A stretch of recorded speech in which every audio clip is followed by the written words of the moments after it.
Hello les férus de savoir. Selon les votes qui opposaient Miyamoto et Tajiri, vous avez été 2689 pour le papa de Mario, contre 1410, c'est un peu la moitié, pour Tajiri, le créateur des Pokémon.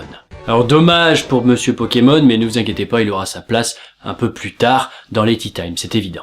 J'ai bossé le script avec Nintendo Difference, histoire d'être sûr, et pour les anecdotes, c'est avec Mental Floss, et pareil, le même site, Nintendo Difference aussi. Et je tiens à vous signaler que je place un produit dans la vidéo. Je l'ai accepté, ça arrive que je puisse refuser, là je l'ai accepté parce que ça va être bien fait, ça n'entache en rien à ce qui va se passer dans cette vidéo, ça ne va pas gâcher votre expérience du Tea Time, c'est juste histoire que je puisse remplir mon frigo, avec des bonnes petites poêlées là, des petits haricots là, avec Chris on adore. Voilà, non c'est juste blague à part, je vous le signale parce que j'ai dit que je le ferais et je le fais, et il n'y a aucun problème, il n'y a pas de temps limité, je vais pas pendant 1 minute vous montrer un jeu, oh là là, qu'est-ce qu'il est bien, dis donc, et puis franchement, waouh, quel studio de développement extraordinaire. Vous avez compris. Alors je vous souhaite une très bonne expérience de cette vidéo sur un créateur de jeux vidéo.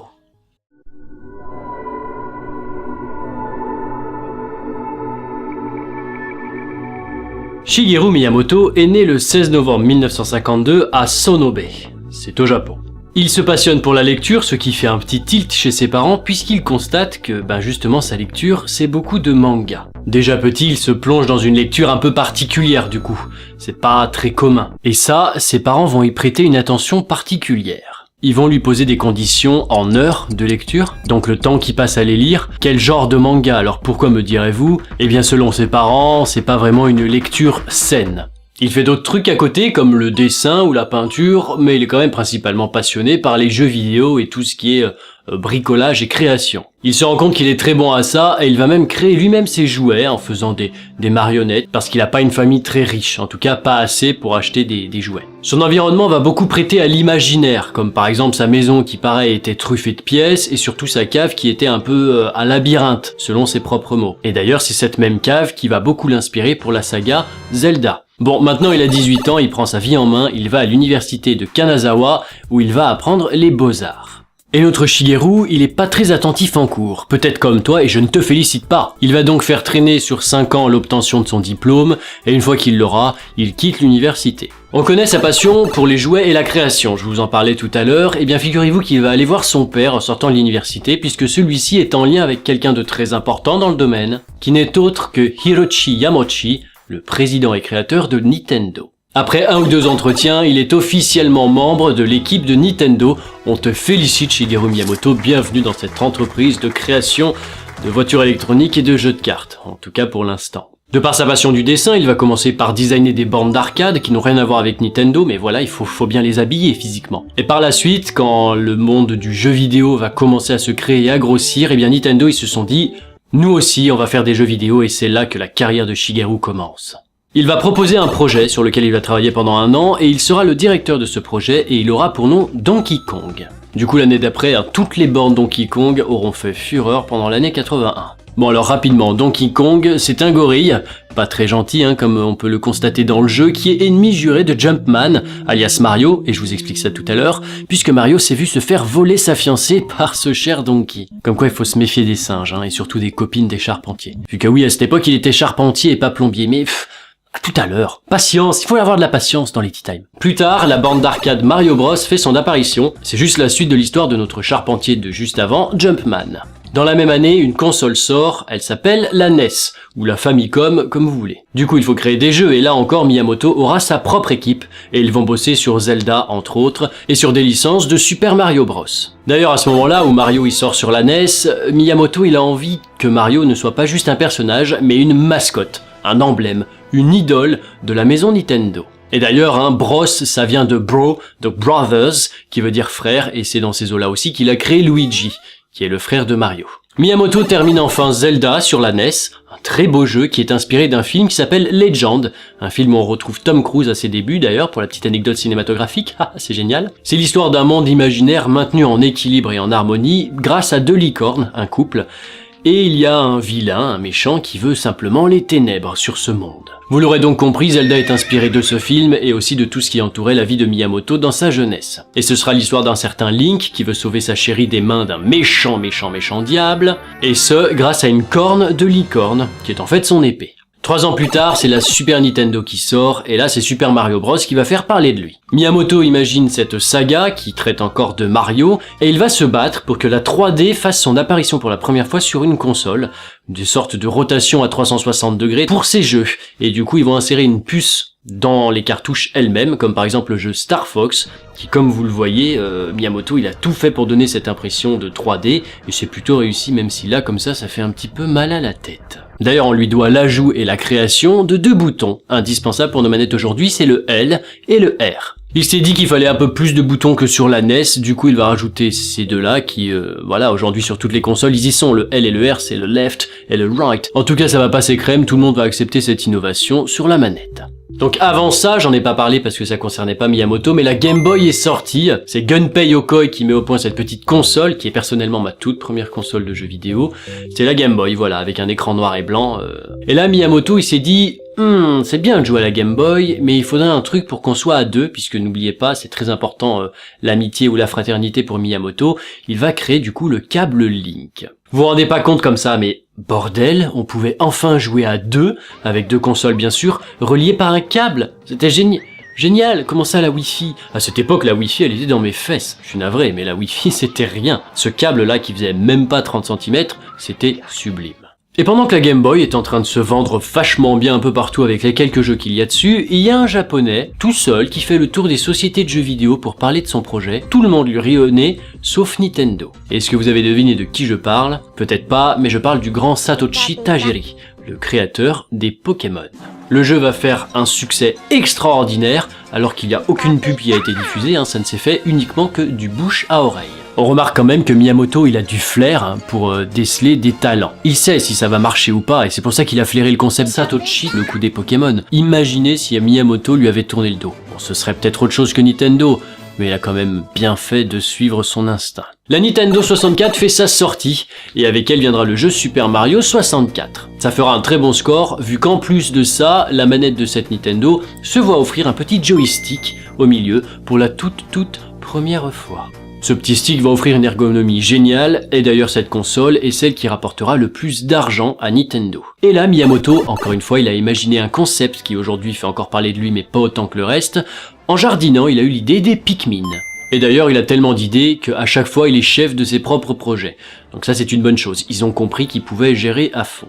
Il sera fait chevalier des arts et des lettres en 2006 par notre ministre français, et dans tous les tops des magazines, il a le pseudo du héros. C'est vraiment le gars du jeu vidéo qu'il faut absolument connaître. Il a d'ailleurs été, il y a un petit bout de temps déjà, dans une vidéo de Cyprien Gaming, où ils sont en train de s'amuser à créer des niveaux dans leur nouveau jeu. Voilà, c'est quand même cool qu'il s'intéresse à ce qui se passe autour de lui. D'ailleurs, je ne parle pas en tant que fan, mais que très bon consommateur du Nintendo, je pense que sans un gars comme Miyamoto, il y a plein de choses que Nintendo n'aurait pas eu aujourd'hui. Malgré le fait qu'ils ont eu des bonnes personnes comme Satoru Iwata, bien sûr. Alors vous vous dites, j'ai loupé plein de trucs entre 2001 et 2016, on le sait, il y a eu plein de consoles, que ce soit la Wii U, que ce soit la Nintendo 3DS, de la nouvelle Nintendo 3DS, des nouveaux jeux comme Zelda ou Mario, mais si j'en parle pas, c'est parce que vu que je place un produit, je me suis dit tant qu'à faire, pour faire la chose quand même avec un peu plus de gueule et non pas juste un placement de produit, j'ai l'intention de vous parler pendant 2-3 minutes de tous les jeux que j'ai eu pendant ma jeunesse. En tout cas, en gros et rapidement, c'est pour ça que du coup je vais prendre le temps pour faire ça. On va se retrouver dans un décor un peu plus approprié. Je pense que si vous connaissez ma chaîne de jeux vidéo, vous savez forcément où je me trouve, je suis tout simplement toujours chez moi, mais dans le petit coin de Quantic Shark, ma chaîne de jeux vidéo que j'ai avec Chris. Tous les jeux dont je vous parle, c'est à mon avis à 99% des jeux auxquels j'ai joué avec mon frère, vu qu'on était à chaque fois 2 à être passionnés par ça, et encore aujourd'hui, du coup tous dont je parle, je vais dire je, mais c'est bien sûr en duo. Je commence par la Super Nintendo. J'ai joué à Zombie. Alors Zombie c'était un jeu quand même plutôt badass, vu que le but c'était de tuer que ce soit des zombies mais encore tout plein d'autres monstres qui envahissaient la ville. Et c'est un petit peu l'un des premiers jeux que j'ai eu sur la NES avec mon frère.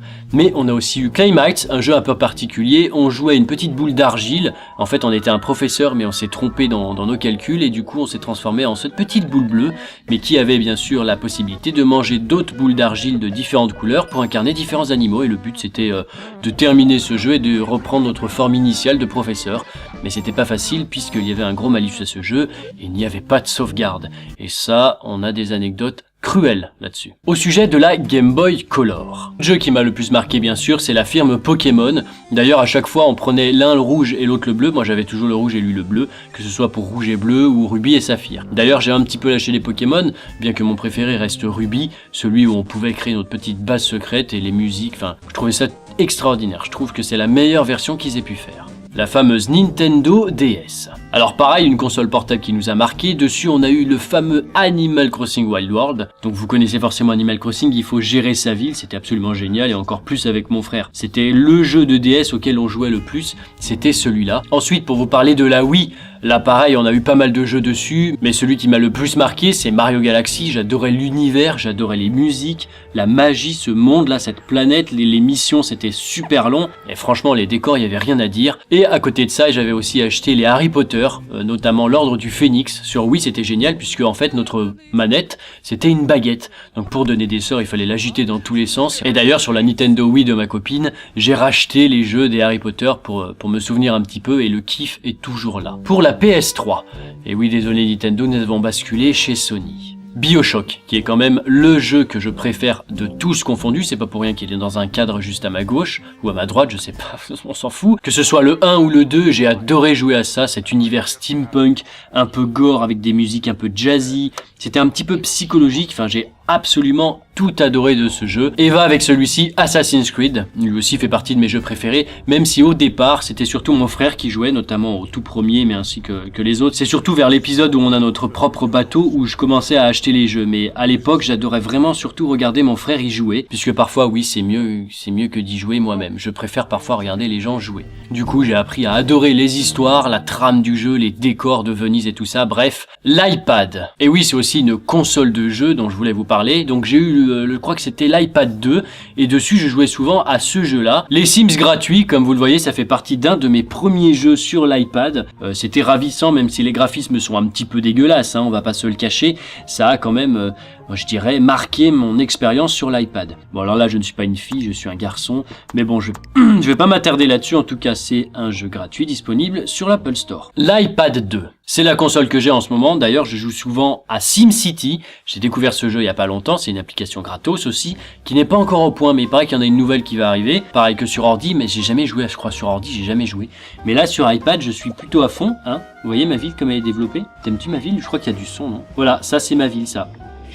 Là j'ai fait plein de petits pains, ce qui est bien, j'ai les petits pains c'est que ça coûte la peau du cul, vous voyez là je vais les revendre en ligne, et oui, regardez, et je me fais comme ça, plein de pognon avec cette application qui elle aussi est gratuite et je crois bien sur toutes les plateformes aussi. Mais bon pareil, on va pas s'attarder là-dessus. Je pense que vous le savez, mais sur ma chaîne de Quantic Shark, on avait fait un placement de produit avec Gameloft et on avait joué à ces jeux. Et là, par exemple, Dungeon Hunter 5, c'en est un qui m'a marqué parce que vous voyez, je l'ai encore gardé. Et j'y joue souvent pour me défouler, en fait. Et là, je crois que j'ai des armes badass. Je suis niveau 14 et tout. Je suis niveau 10 avec une arme et tout. Mais j'ai vachement avancé. Regardez, je vous montre le monde. Je vais vous montrer ça rapidement, pareil. J'y joue vraiment pour me défouler, mais vous voyez, j'ai fait tous les niveaux, souvent avec les 2 difficultés à chaque fois, parce qu'il y a plusieurs difficultés. Ouais. Bon, je lis pas beaucoup les trucs, d'accord. Mais on n'avait pas beaucoup joué, je trouve, à Quantic Shark. Et après, en jouant un peu plus, je me suis dit, merde, on a loupé pas mal de trucs, parce qu'en fait, je trouve que c'est un jeu qui... Je vous l'essayez si vous voulez, hein. Mais moi, il me fait plutôt bien marrer. Puis, en fait, voilà, quand je parlais de défoulement, c'est que j'ai l'habitude de... Voilà, je pète le décor, je tire un peu partout.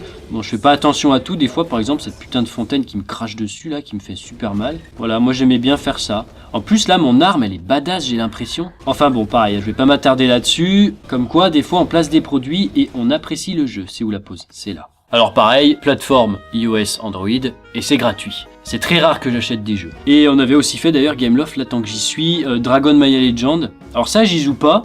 Par contre, ma copine, elle y joue à fond. Et elle me les montre en fait, comme si je montrais l'évolution de mes Pokémon, elle me montre tous ces petits dragons. Moi j'aime bien, mais c'est juste un petit peu enfantin en fait. Voilà, c'est pour ça que j'accroche plus trop. Mais vous voyez, là c'est la partie que j'ai fait avec Quantic Shark, avec Chris. J'ai pas continué, mais je crois qu'elle a grave développé sur les côtés, elle a plein de dragons, enfin bref, elle adore le jeu. pareil, gratuit et disponible sur toutes les plateformes. Alors je vous parle que des jeux qui m'ont marqué, parce que là, vous voyez, bon bah, par exemple Fallout Shelter, ça j'aime beaucoup y jouer aussi, Hay Day, pareil j'aime bien, Tiny Bang c'était plus vis-à-vis de la vidéo Quantic Shark qui va sortir normalement la semaine prochaine sur ce jeu, mais il y a aussi bon bah le jeu de PewDiePie, hein, j'adore PewDiePie, vous le savez je pense, et son jeu, alors je sais pas si ma partie est à jour ici, en tout cas j'y jouais beaucoup, j'y joue encore, mais si vous voulez j'ai fait presque la moitié des niveaux en difficulté supérieure. Oh bah j'ai plus mes niveaux. Oh non, pourtant je suis connecté à Game Center et tout. Ouais bon, j'avais grave avancé. Genre vous voyez la difficulté bro là avec le fist en l'air, bah voilà, j'avais ça un peu sur tout le milieu là, sur toute la moitié. Bon, je me casse, ça me saoule. Donc lui il est pas gratuit, hein, il coûte 3 ou 4 euros sur Android et iOS aussi. Et il est sorti même sur PC. Et puis bon bah il y a Candy Crush, voilà, bon Candy Crush le nouveau, la Candy Crush Jelly. Alors en fait j'y joue sans plus, mon seul but c'est de doubler ma copine pour qu'elle rage, mais vu qu'à chaque fois elle me double, il y a pas grand intérêt à ce jeu. En tout cas c'est tout pour mes jeux iPad. Tous ces jeux là dont je vous ai parlé, c'est ce qu'il y a bercé mon enfance, et mon enfance elle est faite comme vous voyez d'un peu tous les jeux. J'ai pas parlé des jeux que j'ai sur PS4 actuellement, comme Star Wars Battlefront, MGS5 ou Call of Duty Black Ops 3, mais voilà, je suis très fan des jeux vidéo, c'est une passion depuis que je suis gamin. Je vous ai raconté toute ma vie, il faudrait peut-être qu'on passe aux anecdotes, vous croyez pas? On est là pour ça. Alors c'est parti pour des anecdotes sur Shigeru Miyamoto. Pour le nom de Donkey Kong, excusez-moi je parle un petit peu du nez, Miyamoto a cherché tout simplement la signification du mot Donkey, imbécile, idiot. Bon, parfait, il l'a gardé. Il a ajouté à ça le mot Kong, parce qu'il adore le film de King Kong, il a d'ailleurs même eu, suite à cela, quelques petits problèmes avec la maison Fox Productions, ceux qui ont fait le film. Souvenez-vous le charpentier Jumpman, qui va changer de boulot pour devenir plombier, et qui va changer de nom parce qu'il va s'appeler Mario.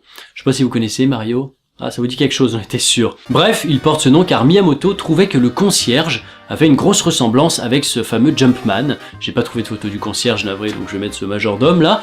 Mais voilà, c'est comme ça que Jumpman est devenu Mario, c'est parce que le concierge lui rappelait le petit moustachu. Savez-vous d'où vient l'idée de créer des champignons pour faire grandir au Raptessir Mario?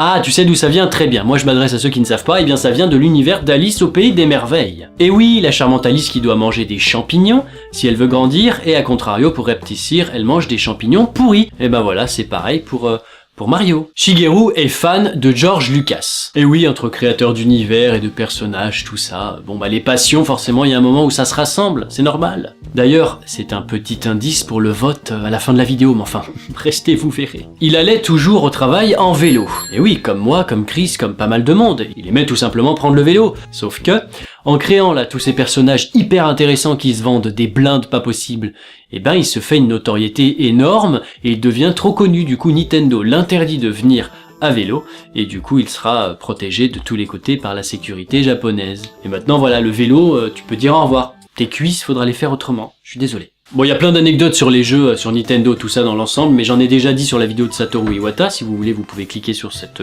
jolie miniature, hein, vous en verrez quelques-unes. Voilà, c'est tout pour ce Tea Time. Je vous laisse attendre jusqu'à la fin du générique pour pouvoir voter pour le prochain Tea Time. Sachez qu'on se retrouve mercredi pour un Lady Story sur la chaussette, et samedi prochain pour un Short Tea Time sur Michel Galabru. Vu que vous me l'avez beaucoup demandé, et bien vous allez la voir. D'ailleurs aussi, j'ai reçu ma Canon G7X. Je vous ai dit que j'avais créé une chaîne de vlog, là tu peux cliquer ici d'ailleurs, elle est créée, j'ai pas beaucoup d'abonnés, mais je m'en fiche, j'ai juste envie de faire des vlogs, donc ce sera pas un par jour ni un par mois, ce sera entre les deux je pense, peut-être un par semaine, à voir, mais je vais bientôt la commencer, du coup parfois on aime bien être les premiers sur une chaîne. Je pense pas qu'elle aura beaucoup de succès, mais j'ai vraiment, comme je vous disais dans l'heure du thé précédente, envie de vous parler sans texte, comme ça, naturellement, et je vais le faire sur cette chaîne de vlog. Alors voilà, si vous voulez être dans les premiers abonnés, vu que vous adorez être les first, hein, bande de petits malins, eh bien foncez, cliquez sur cette petite chaîne. Moi je vous laisse là-dessus, on se retrouve donc la semaine prochaine. Allez, bisous les amis.